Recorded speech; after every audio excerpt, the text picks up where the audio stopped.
After they have gone a few more kilometers down the road, Sally suddenly turns to Ruth and says, "Do you know something? Ben has this remarkable talent for telling stories. I don't mean just for writing them.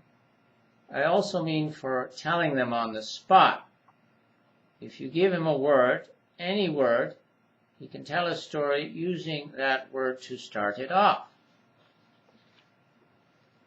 Well, since we're driving so slowly and it seems like it's going to take us forever to get to Blood River, let me start it off, Ruth says.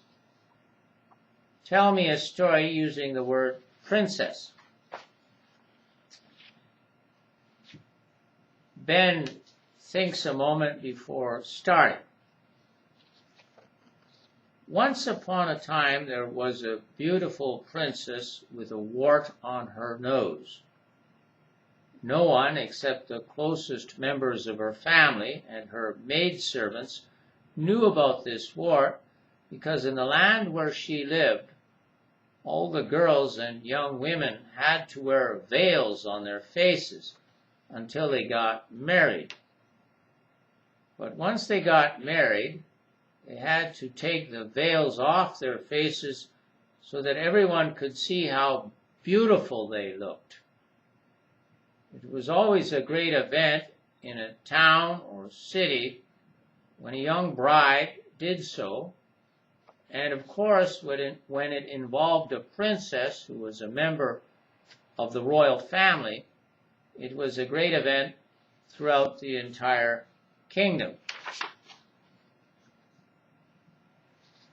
By the time the young princess reached her 21st birthday, the king and queen were getting worried because, according to custom, all women of the land were supposed to be married by 18.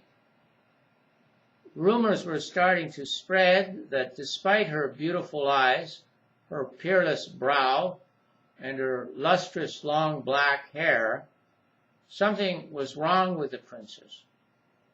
No one, of course, knew that she had a wart on her nose, but some thought that she might have been scarred or disfigured by the plague that had ravaged the kingdom when she was only a child.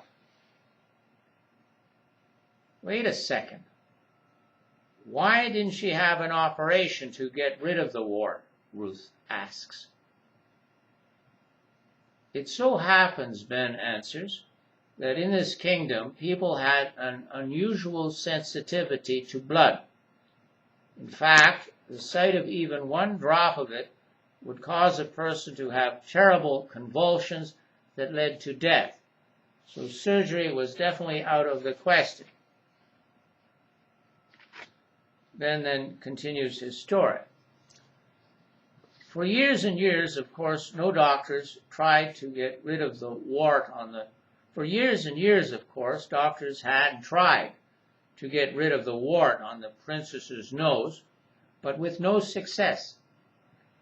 Even magicians were called in, but whatever charm they tried or whatever potion they used was no more effective than the various lotions and medications of the doctors.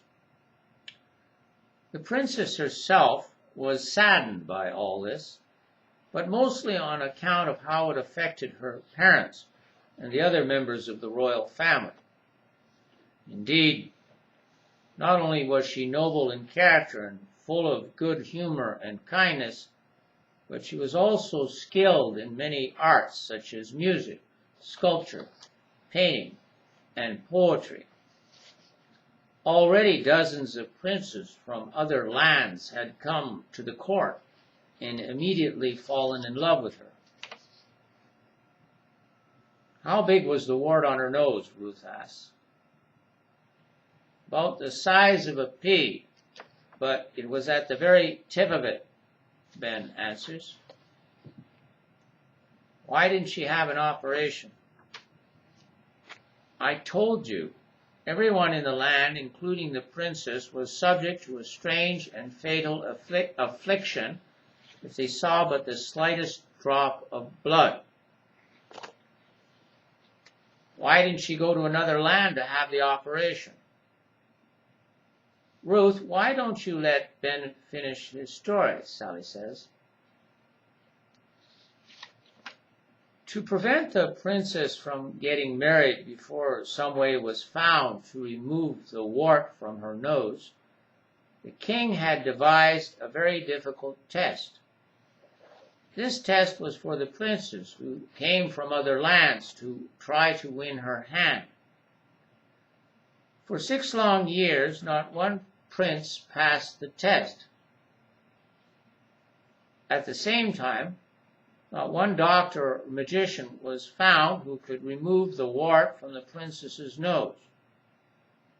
Finally, there came to the court one day a prince from a very poor kingdom. This kingdom was so poor that the prince didn't even come to the court with an escort or with gifts for the royal family. On the other hand, everyone could see that besides being tall and extremely handsome, he was of very noble bearing.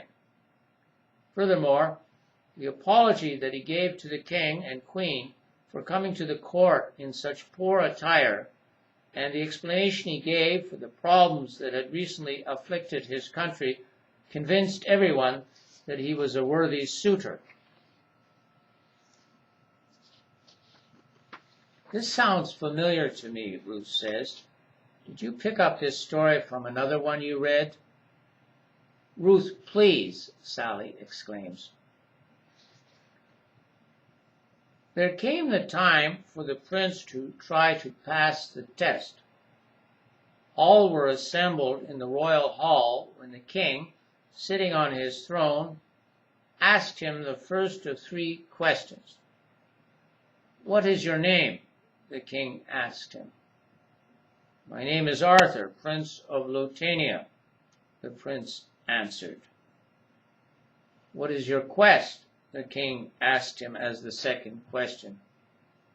To seek the hand of the most noble and beautiful Margaret, Princess of Tyre. Then the king asked him the third question, which, unlike the first 2, was always difficult. What is the square root of 622,521? 789, the prince answered quickly. As soon as the prince had answered this third question, several courtiers gasped. They knew the answer was right. They couldn't believe that the prince had answered it correctly. For several seconds there was a general murmur, and then all fell silent in the hall. You have answered the third and most difficult question correctly, the king said finally. How did you manage to accomplish this most amazing feat? I've been schooled in the science of mathematics from very young, the prince answered simply. It was apparent to all my tutors from the very beginning that I had an exceptional aptitude for numbers, and particularly for the square roots of numbers. We will not question you further on this matter, the king then said. The princess is yours. A few seconds pass, and when Ben doesn't continue the story, Ruth asks impatiently, well, what happened next? They lived happily ever after. You mean the wart never got removed from the princess's nose? No, Ben answers. The prince accepted her as she was.